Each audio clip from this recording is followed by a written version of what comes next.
looking forward to this successful event.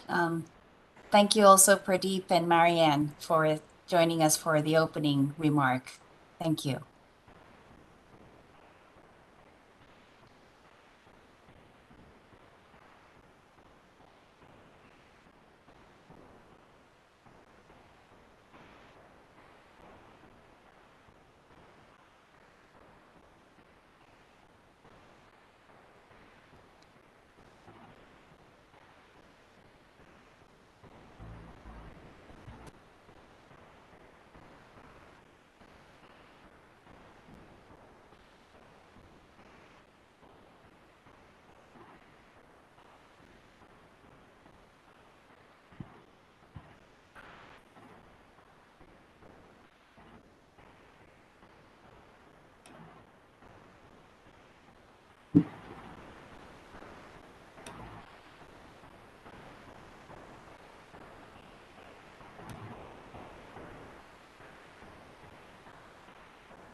Good day and good evening to everyone. Before we get officially started, I'm Marianne Bailey from the Minamata Convention Secretariat, and just want to set the stage for this side event. This is the first day of a weeks-long preparatory COP4.2 online side events week. And thank you very much for your participation at this event, and we certainly look forward to having you throughout this week of thought-provoking discussions, because side events are an important part of the Minamata Convention Conference. They provide an opportunity to exchange information and bring advances in technology, research, and policy to the attention of the parties and to the global community that the convention serves.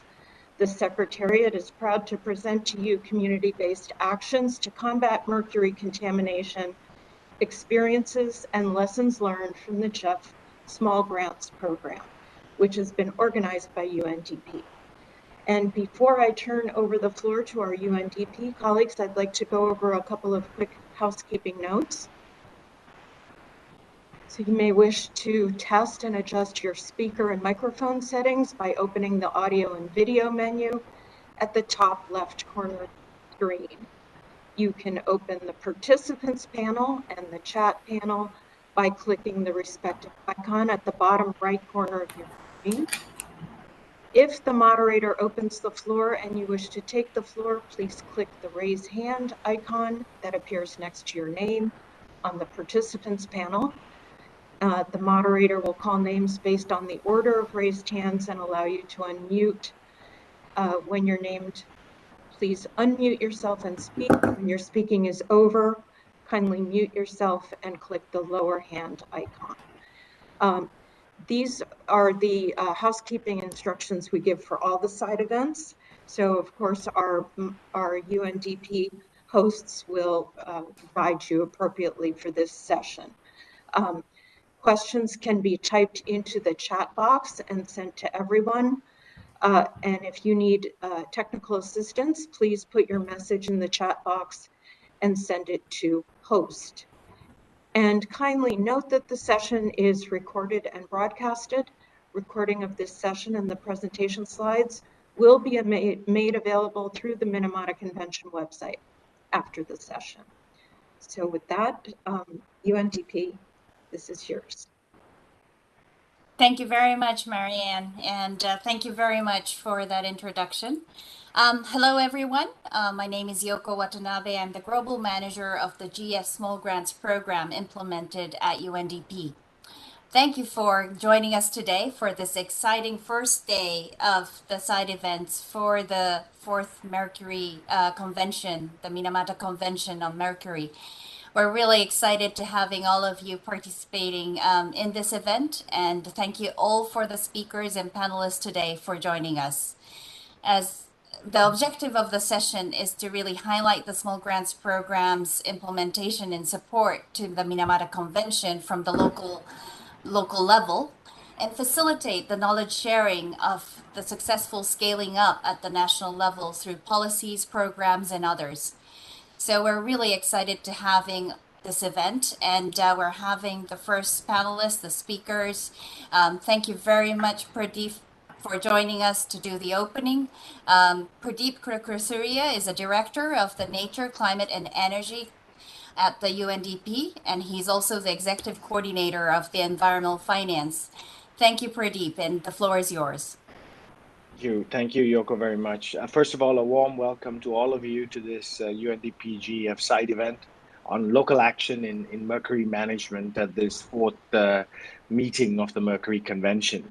As we all know, local action is incredibly critical for the implementation of the Minamata Convention on Mercury, for the prevention, reduction, and elimination of mercury contamination. And we're very proud of the work that UNDP's local action program has facilitated in partnership with the GEF and the Small Grants Programme to support more than 120 initiatives around the world that have generated important finance, 3.7 million from the GEF, 3.4 million of co-financing to ensure that work at this level really moves forward.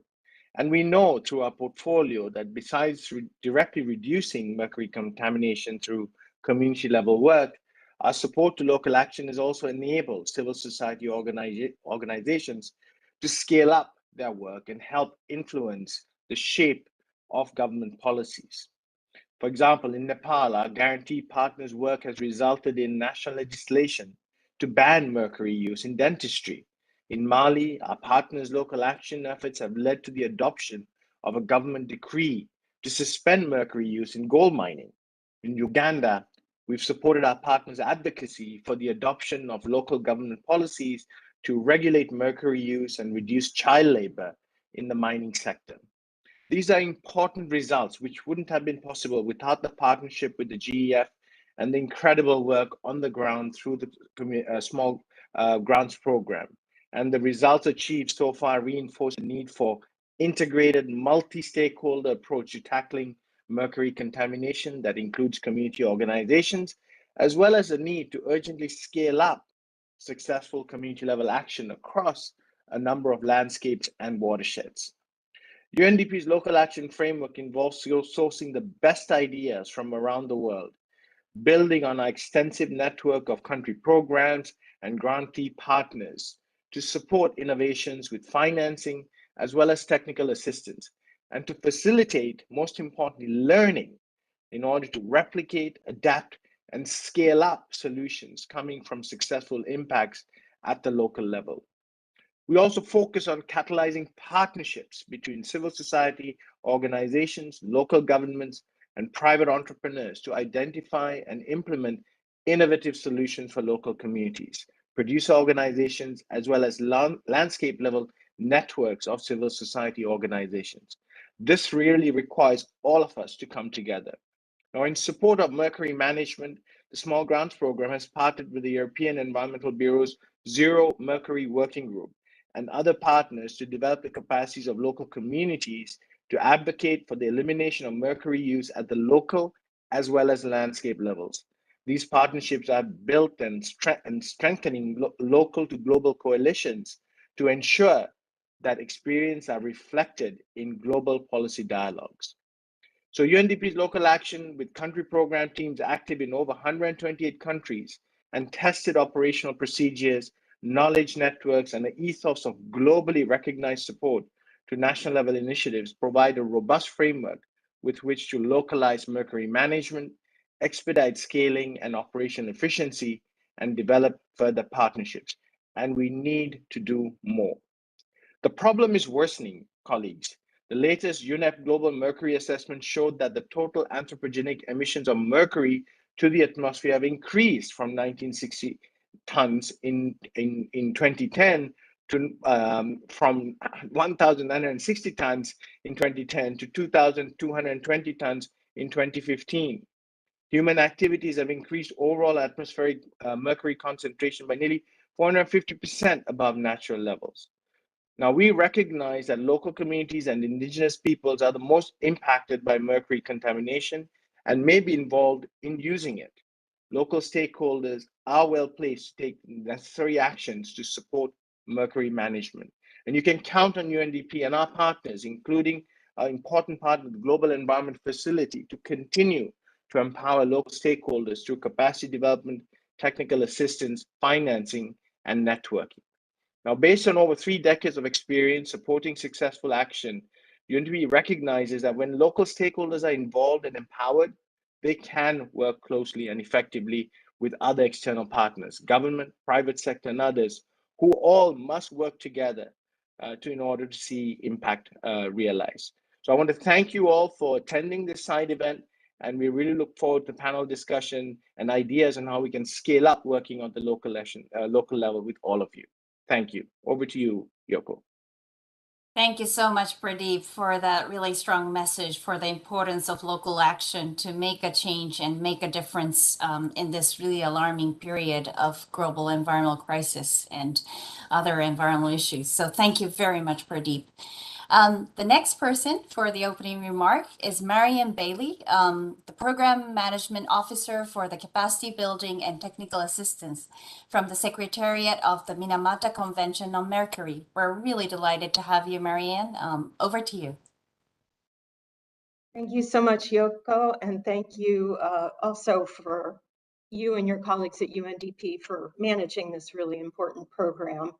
And good day and good evening to all the participants here today. The Minamata Convention is still the youngest multilateral environmental agreement, but it will not be for long, thanks to the decisions reached last week at the 5th UN Environment Assembly. And just as with the decision to begin negotiations on a global plastics treaty, in the case of mercury, it was science, data, and the powerful voices of community-based organizations and indigenous peoples that came together in the call for global action.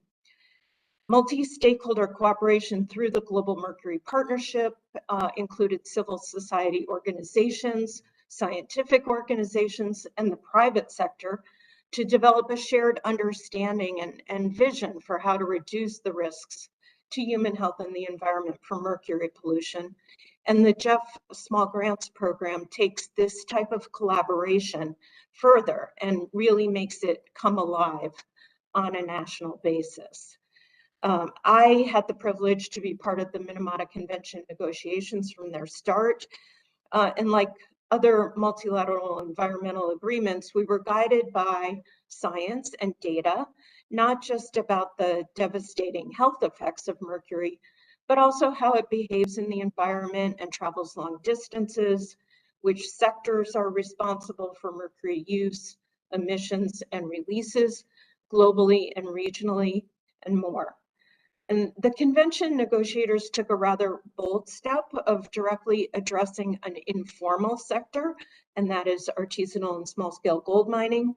And they crafted practical and adaptive steps for parties to take, recognizing that this sector plays a really important role in the lives of many millions of people. And the fact that there are so many projects around the world now on mercury use in ASGM is really, really consequential. But the convention covers a far broader range of sectors than that. In addition to mercury added products, which many of you are working on, the convention covers emissions from coal combustion, cement production, non-ferrous metals production, and waste incineration. And it addresses mercury use in certain industrial sectors, such as the production of chlorine, caustic soda, vinyl chloride, polyurethane elastomers, and more. So you can see that the obligations cover a wide range of sectors and issues that impact us all in our everyday lives. The convention sets forth strong but flexible and practical steps to address all these sectors and the supply, trade, and waste management of mercury across its life cycle.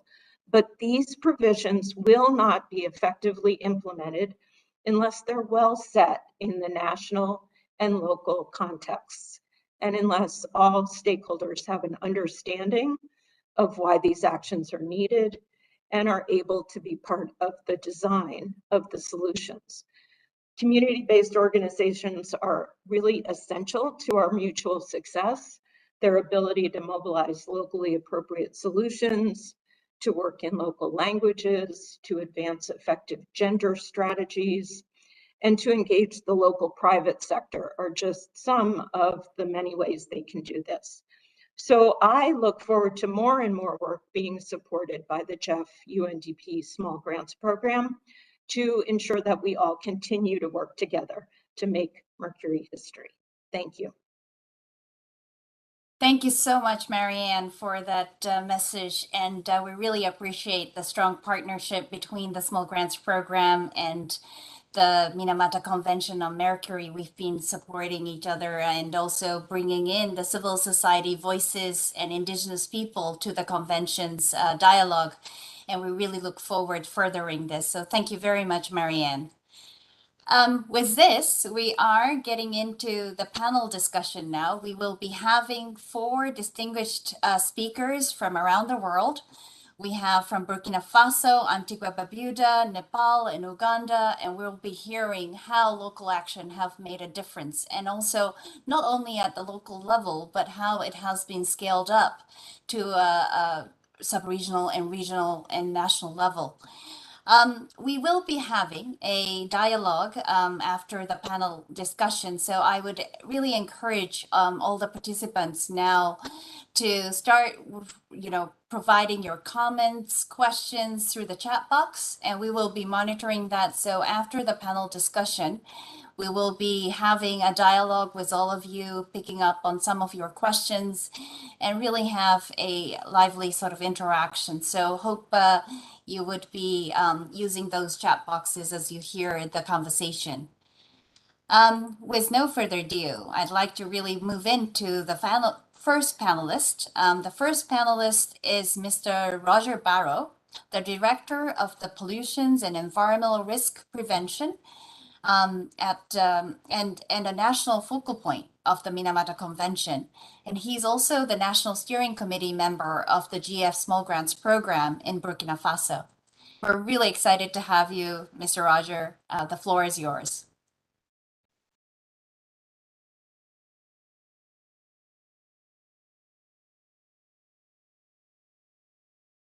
Roger, if you can unmute yourself.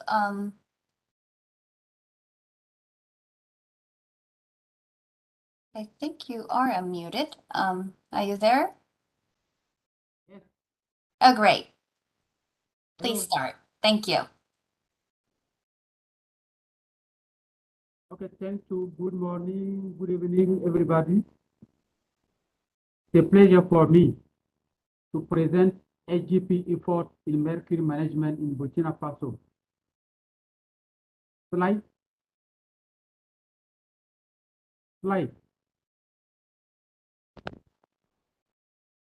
We have an introduction. We will present the results, the lesson learned, sustainability and strategy for scaling up, and the conclusion. slide.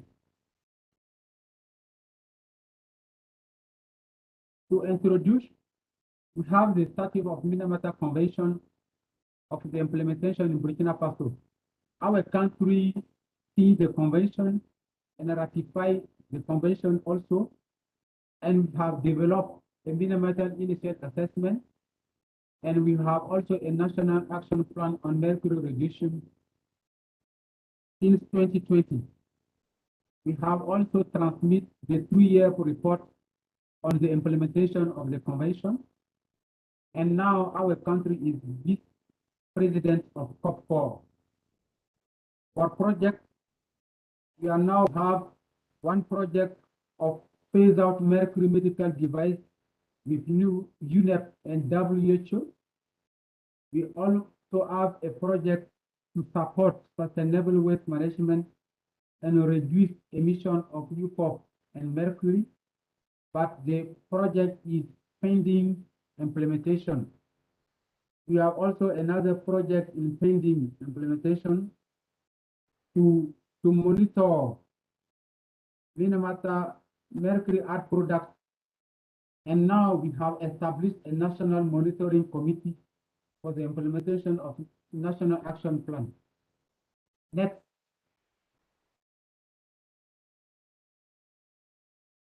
Next. Next. For the result, no.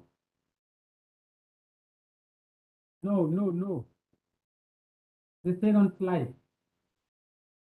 From the result of AGP in relation of mercury, in our country, AGP financed 5 projects for a total budget of $200, and 1 project financed with 4 GEF funds. We also organized 38 SHMT, organized 3 conferences with Mali, Ghana, Guinea, organized 3 study tours in SHM to Mali, Ghana, and Guinea, organizing of 2 exchange trips in Burkina Faso, support government to structure SHM sector in our country. Because in Burkina Faso, we have 2 big structures to organize SHM chiefs. We have ANEMAS, it's an agency we organize SHM chiefs, and we are also DGP, we organize environmental situation and SHM. Next. Lesson learned. Almost 19% artisan miners are unaware on mercury impact on the health and environment. So artisan miners know that mercury is not good from their health and from environment. The fight against mercury use in SHM sector is a long-term struggle. We cannot do it now. It's in a long term. And we notice that study tool with artisan miners is a good opportunity to share SHM good and best practices. And we notice that GEF funding is like a drop in the bucket, because in our country, we have over 60,000 SHMC. The cost of our action plan to reduce mercury is $4 million, and the contribution of GEF is small for the need. Next.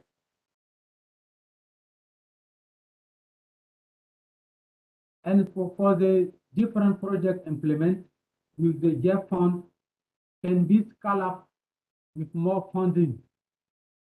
If you have a lot of funds, you can scale up the project implement with GEF funding. So we need for sufficient GEF funding to support SHM project implementation linked in national action plan activity.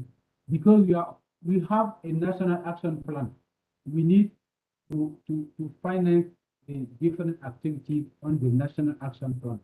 Next. we have some key data.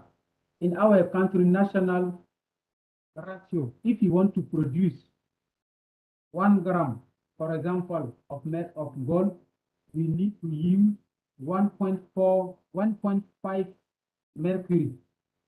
That is the data. Also, the annual gold production at SHM is around 50 kilogram per year. The annual mercury use in SHM is around 80 kilogram per year. And also we need to reduce mercury use in SHM sector by 50% by 2024 and zero mercury in the sector in 2019. So we want to reduce also national mercury use intensivity in the deadline of 2029. So the GEF should have an important role in increasing funding for SHM sector to achieve the objective of the National Action Plan on Mercury Reduction. Thank you for your attention. Thank you very much, Roger, for this great presentation from Burkina Faso and the real pioneer work going on the ASGM, the artisanal gold, small scale gold mining in your country, together with small grants. And thank you for joining us while you're very busy as a president of the presidency of the COP this time. But one way of scaling up these really great work, the initial work, is to really share those lessons like this in these kind of forums, and also raise their awareness of the importance of local action in the convention discussion. And I really appreciate Mr. Roger for doing this and amplifying the work on the ground. So thank you. With this, I'm happy to move to the second panelist. The second panelist is Dr. Nicola Bird. She's the Executive Director of the Integrated Health Outreach in Antigua and Barbuda.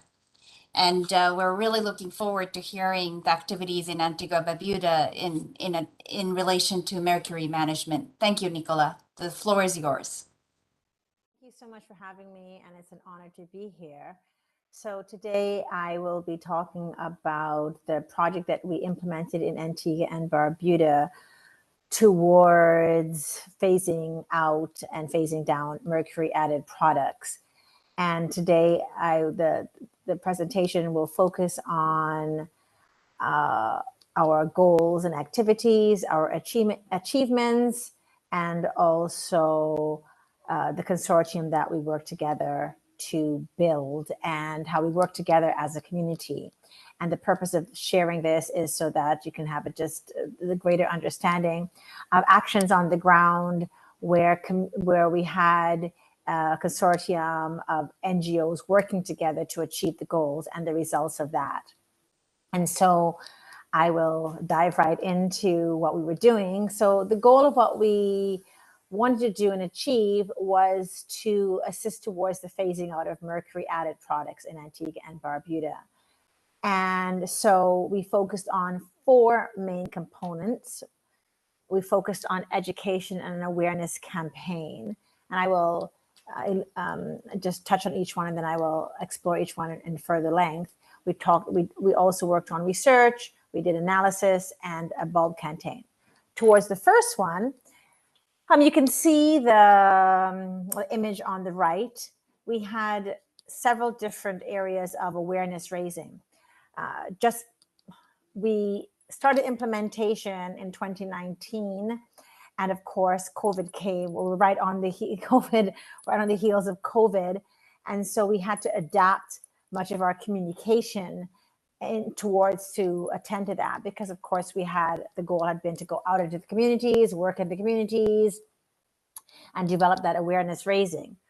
However, as a result of COVID, we had to modify that. However, we just got really creative, and we did not really feel that it compromised us. Of course, one-on-one is always helpful, but so some of what we did was we did have the support of a regional BCRC, the Basel Convention, and they were also doing a regional project.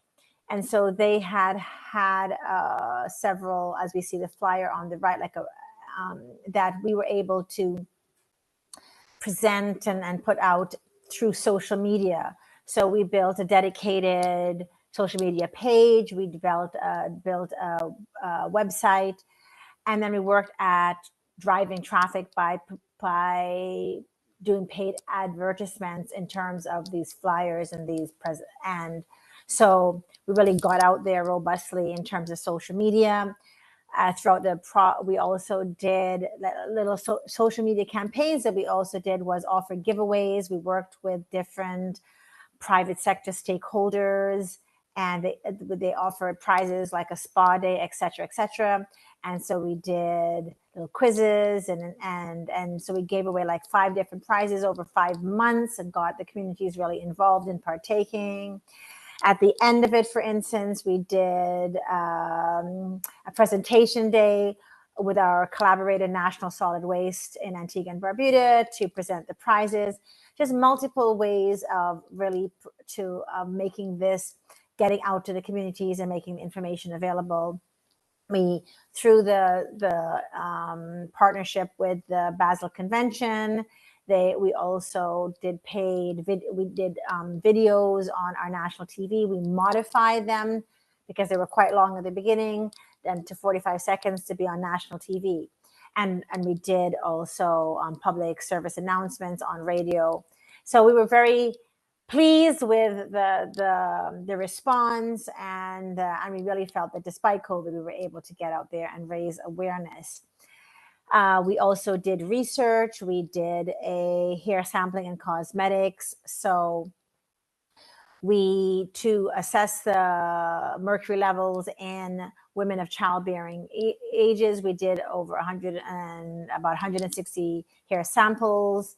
And we also measured the mercury levels in cosmetics, especially focusing on skin whitening creams, which are used here prevalently and are unregulated, so we don't know the levels. And through that, we were also use that to help build a gap analysis to identify the gaps in phasing out of mercury, and to also support, of course, the research that we were doing.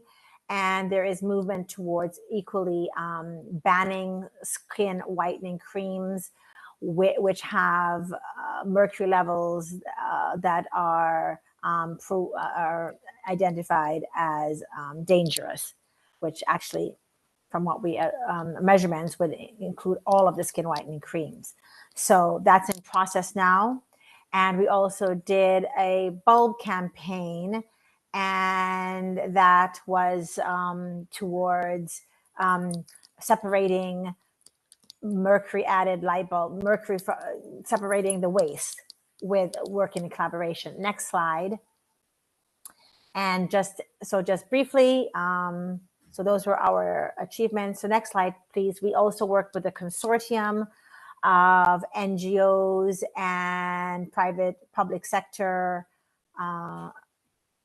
groups. So the project was a consortium of NGOs. We worked 4 different NGOs.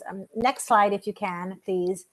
And we also worked with multiple stakeholders, private sector and public sector, to really work in a community to achieve our goals. Thank you very much for having us.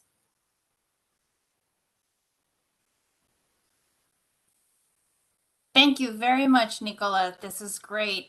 Such a variety of activities and great initiative on the ground. Really thank you for sharing these different products and different initiatives on the ground. Now we're moving to the third panelist, Mr. Ram Chartres Shah, the Executive Director of the Center for Public Health and Environmental Development from Nepal. Great to see you, Ram, again, and the floor is yours. Thank you, Yoko, and it is indeed very great pleasure for me by having this opportunity from SGP to make a presentation of some of our success stories. Can I have the slide projected full screen?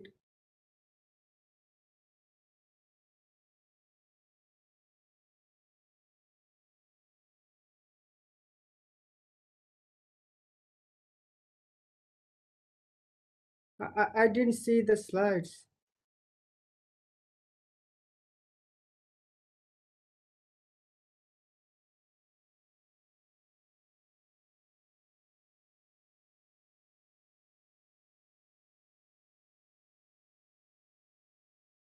We're seeing Roger's slide right now, Murat.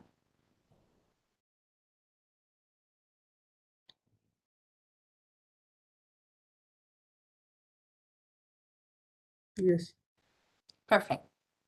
Over to you, Ram. Yes. So, yeah, thank you. So I'm going to share some of our success stories that is being brought under the UNDP's GEF SGP supported program, and we are very fortunate to work with SGPs continuously for the 3 phase with a lot of success and national international recognition. So can I have the second slide?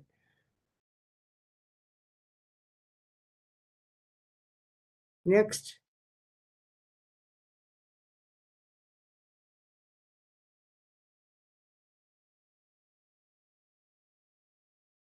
Yes. So CFED has adopted back to the second slide. CFED has adopted research-based campaign engaging high-level policy. Can you have the second slide, please?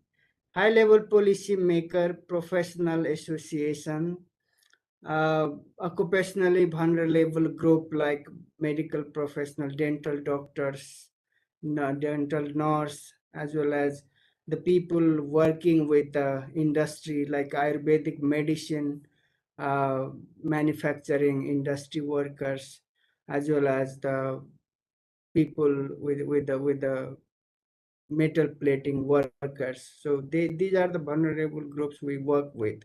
So all the campaign we did is the research-based campaign and engaging very high-profile people, including health secretary who was dental doctor by profession, and we are able to convince him to participate in our biomonitoring of Mercury program and showing his result back to him, and therefore then we get the result of banning mercury based equipment, as well as for further on mercury dentistry, mercury amalgam itself. So research on import, sale, distribution is use of release of mercury from mercury based equipment in health sector, and there was in 2005 high rate of breakage of mercury based equipment like 4 thermometer per year per bed,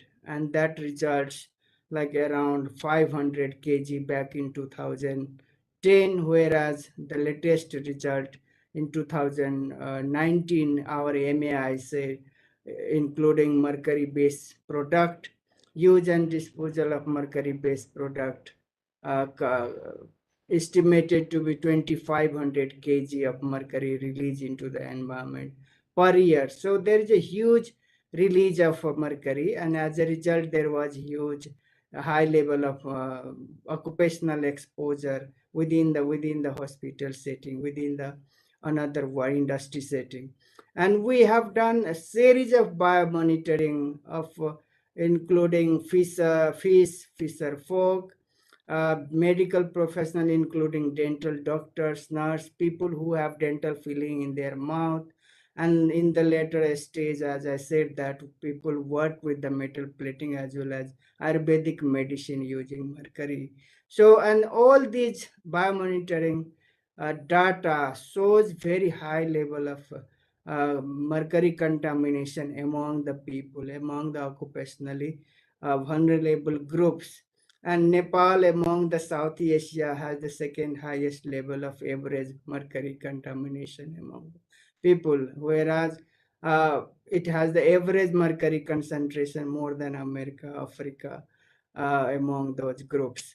And based on that result, we have massive public awareness, capacity building, policy advocacy, including radio, video, training workshop, demonstration pilot projects, and these are the biomonitoring results. And 100% of occupationally vulnerable group like dental doctors have a positive mercury exposure in their body. So can I have the, and these are the few photographs where the high level official, secretary, joint secretary from the Ministry of Health, Ministry of Environment, these are the focal ministry coming and participate. And this biomonitoring has been done jointly with the Nepal Dental Association, which is the umbrella organization of all dental doctors throughout the country. So not only working with the government, but also with the professional association like Nepal Dental Association, and therefore convince them to shift. Can I have the next slide? And as a result, our government in 2013, March 4th, have decided to ban import, purchase, and use of all mercury-based equipment. Can I have the next slide? So government of Nepal ban import, purchase, and use of all mercury-based equipment in health sector of Nepal, effective since 2013 July 17. So that is mercury-free healthcare service. Then again, continuing following up activities, Nepal Dental Association adopt and endorse mercury-free dentistry practice back in 2nd March 2019. And then finally, the government of Nepal, Ministry of Health and Population, took ministerial level very progressive decision ban use of mercury dental amalgam in Nepal, moving towards mercury-free dentistry back in 21st August 29. And as a result, almost all healthcare facilities using mercury-free equipment and practices mercury-free dentistry, along with the educational institutes. University has made improvement in their dental school curriculum itself by replacing mercury content with the alternate restoration technology. So lesson learned from these continuous follow-up and advocacy campaign, research-based campaign and sustained advocacy is needed to bring a desired change. Engaging higher level policy maker, professional association, and vulnerable group should be there in all stages of campaign, showing a safer alternative with the economic and ecological benefits will help to make shift. And then showcasing the pilot, since we have also made some hospital mercury free, some dental clinic mercury free, and even by making dental clinic mercury free, we also able to test the mercury in the air. And can you imagine, there was 0 reading of mercury vapor against the dental chair who have made shifted. So that kind of evidence-based campaign we are able to deliver to bring that required desired change. In case of sustainability, our people asking for safer alternative, not for the equipment also only, but also for the dental filling. And there was a case, I can put one example. There was a case where a dental doctor placed mercury amalgam in the mouth of a patient who was very well known about the mercury-free dentistry decision of the government, and then he forced doctor to replace the mercury amalgam she put in his mouth and replace with the mercury-free alternative. So in terms of awareness raising level among the consumer, among the patient, have raised to a level where a patient can ask doctor only for the mercury-free alternative. So that kind of evidence we have. Safer mercury-free alternative use definitely eliminating the mercury load to the environment and occupational exposure, thus contributing to multiple sustainable agenda, including SDG. Scaling up, definitely government of Nepal, though we are not able to ratify it, but our government is already in a path of implementing Minamata Convention effectively by taking your environment and time friendly decision and timely decision, and that enabling policy programs promotion through adequate resource allocation, and as well as now scaling up is needed. uh,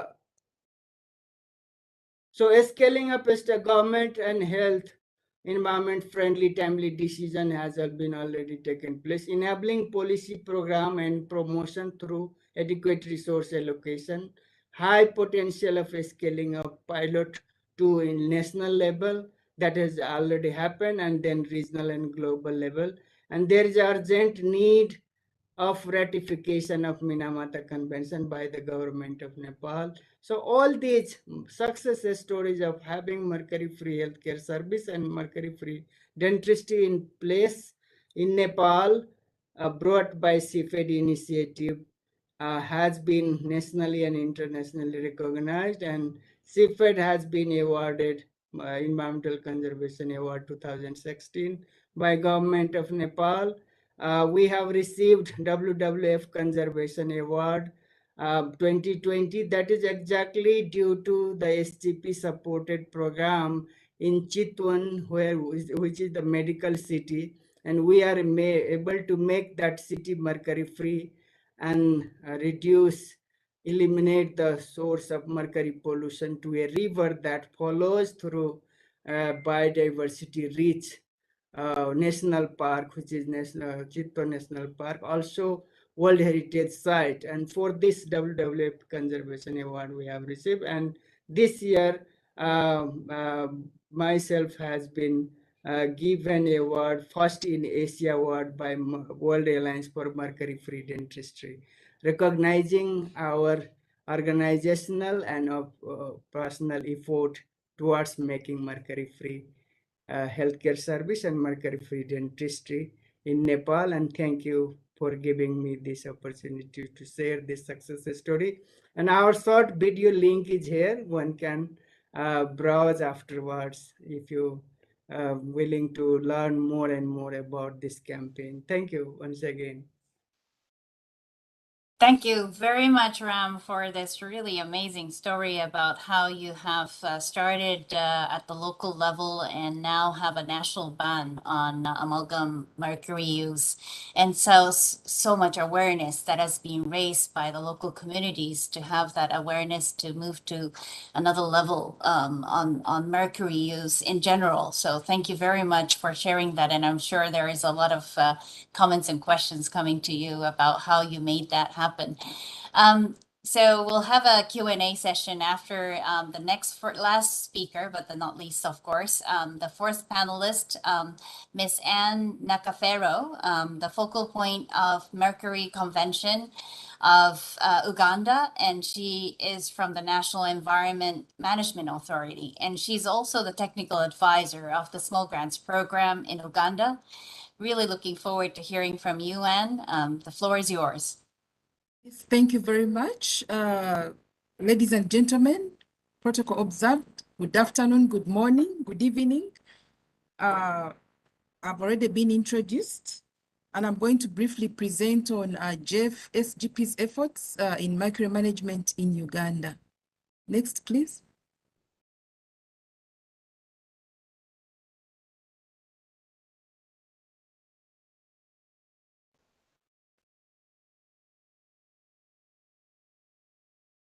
Yes, the anchor, I wish to stress the anchor of GEF SPG's efforts in Uganda, especially under the operational phase 6 of chemicals. The Constitution of Uganda spells out the right to a clean and a healthy environment for every Ugandan. So mercury use is no, in ASGM or other mercury added products is key in this. But most importantly, Uganda developed a national action plan on artisanal small-scale gold mining, which aims at reducing mercury access, use, and release in the SGM sector by 70% by 2024 and complete elimination by 2030. After or before the National Action Plan, we had the mining and mineral policy that was pointing towards the formalization of the SGM sector. But I also wish to point out that we have a mining and minerals bill. The latest draft is 1st October 2021. That is already prohibiting the use of mercury in the SGM sector. So this small grants program has really addressed the strategies in our national action plan, in our overall national policies, and our dreams in ensuring a safe and clean environment among the miners. And therefore, we really thank the contribution of UNDP under this program towards the efforts that I'm going to read to you in the next slide. Next, please.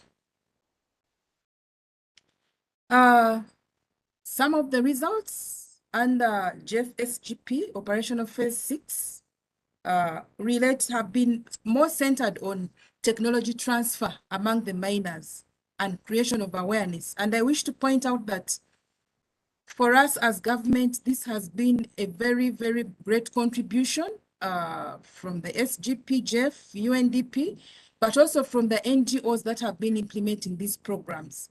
As government, we have not yet advanced in terms of technological transfer among the miners. We are still working on the legal framework that will support the sustainability of our actions, but also the actions of the NGOs.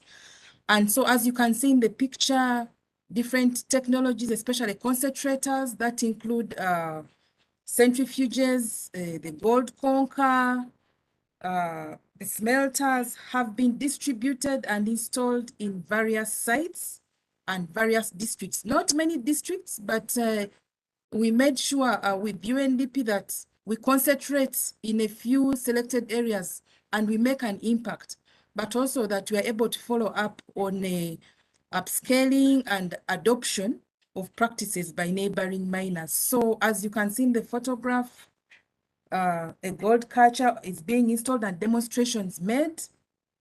Yes, so in summary, it has been mainly centered on technology transfer and creating awareness. Next, please.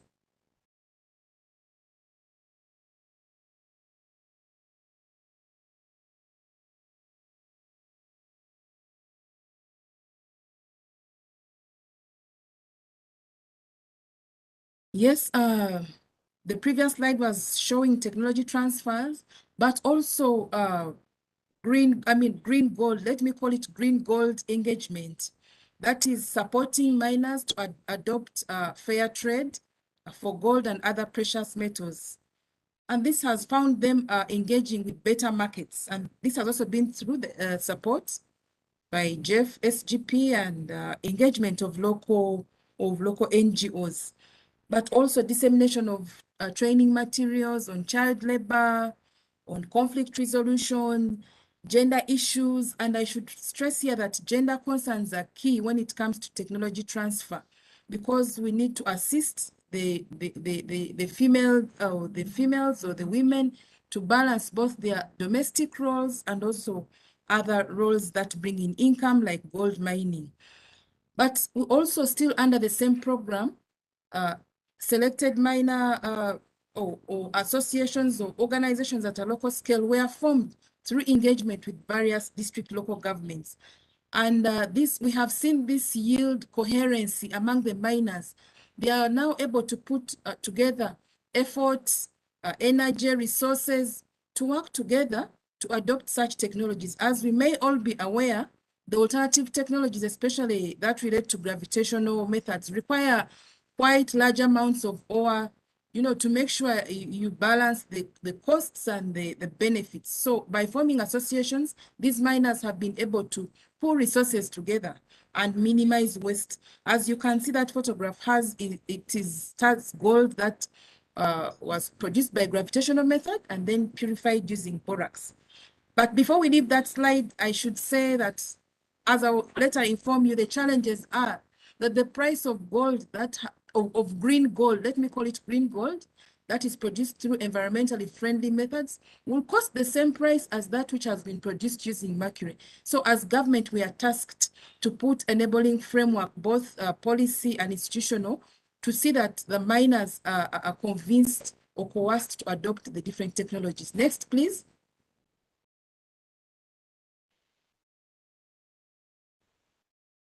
So the lessons learned, sustainability and scaling up are as follows.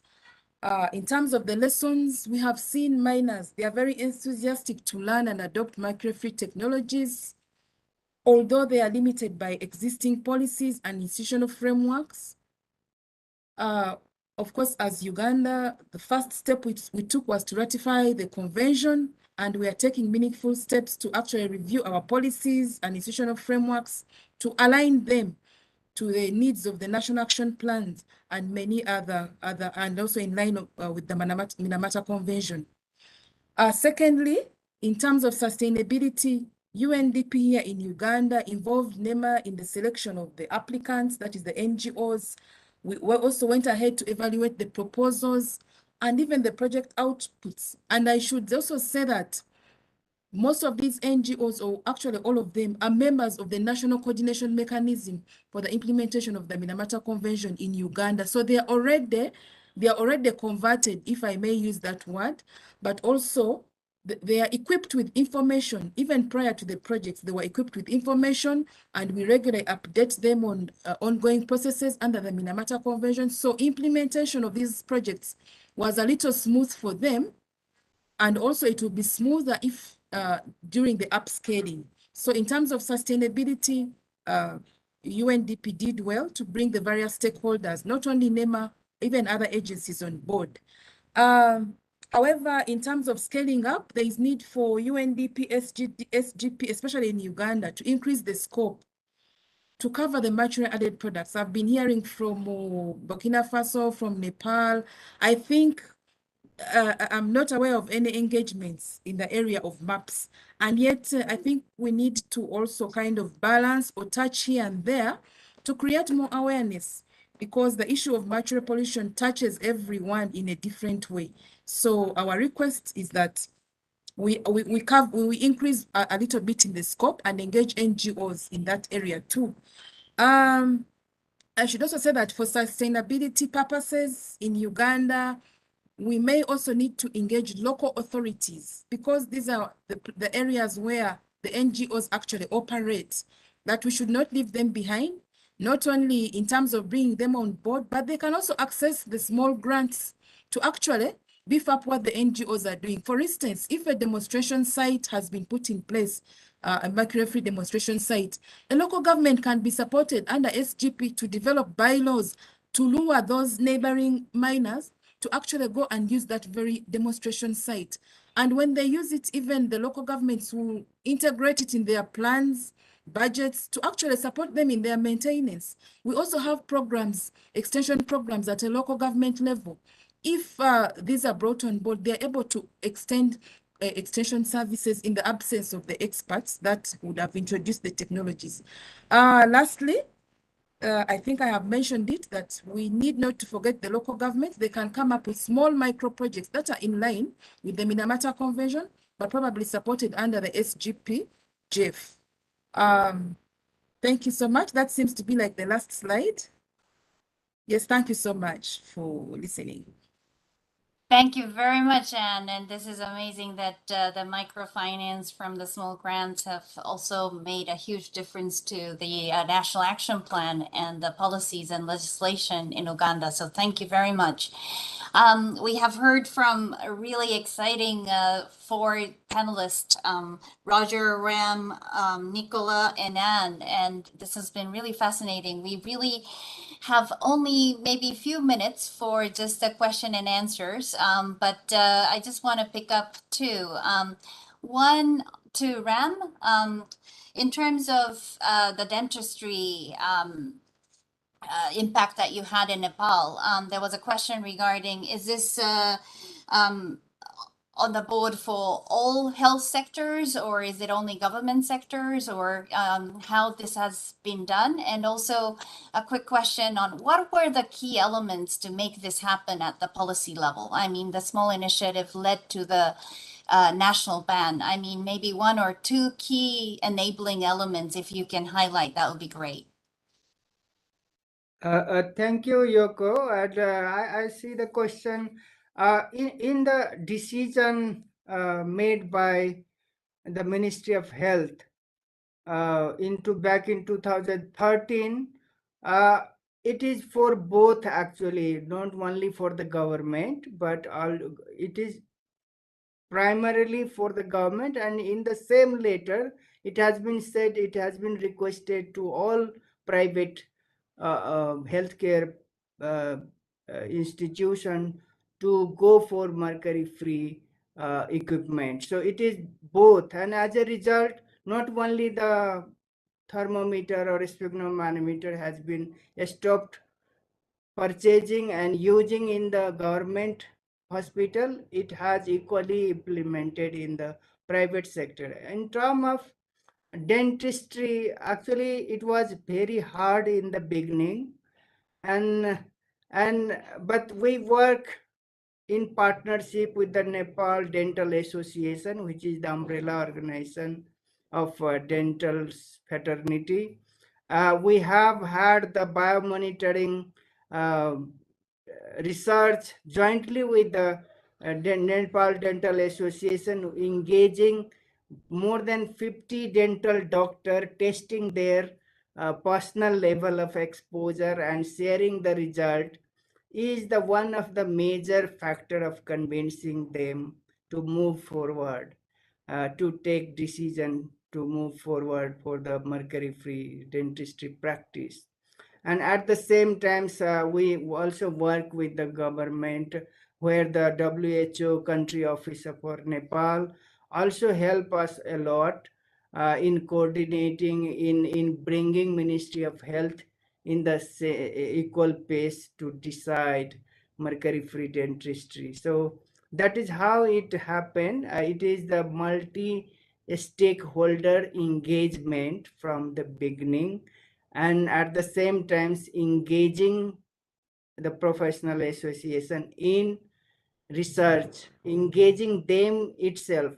Like, for example, there was a case where in my first meeting, a dental doctor asked me, Ram, can you give me an example who is died of mercury? And then I immediately respond, sir, why you are asking for a dead case example? It is not enough for a dental professional or a healthcare professional to do something knowing that mercury is toxic. And after 1 year, I had a chance to do the biomonitoring, and I strategically engage or involve his participation in the biomonitoring, and his reading was third highest among 50 dental doctors, and I convey back the result.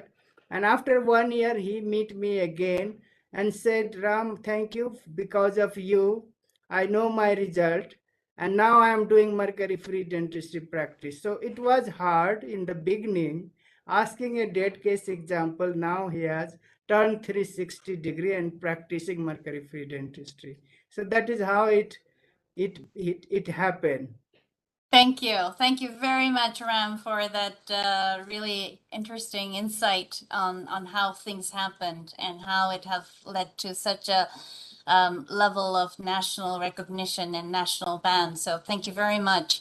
I'd love to have further dialogue and discussion. There is a lot of really good questions about ASGM and other things too, but considering the time that we are pressing, I'm really sorry, but we will follow up with some of you if you have any questions further to each of these speakers. You have the email address and others as well that is showing on the screen. So hope that would work.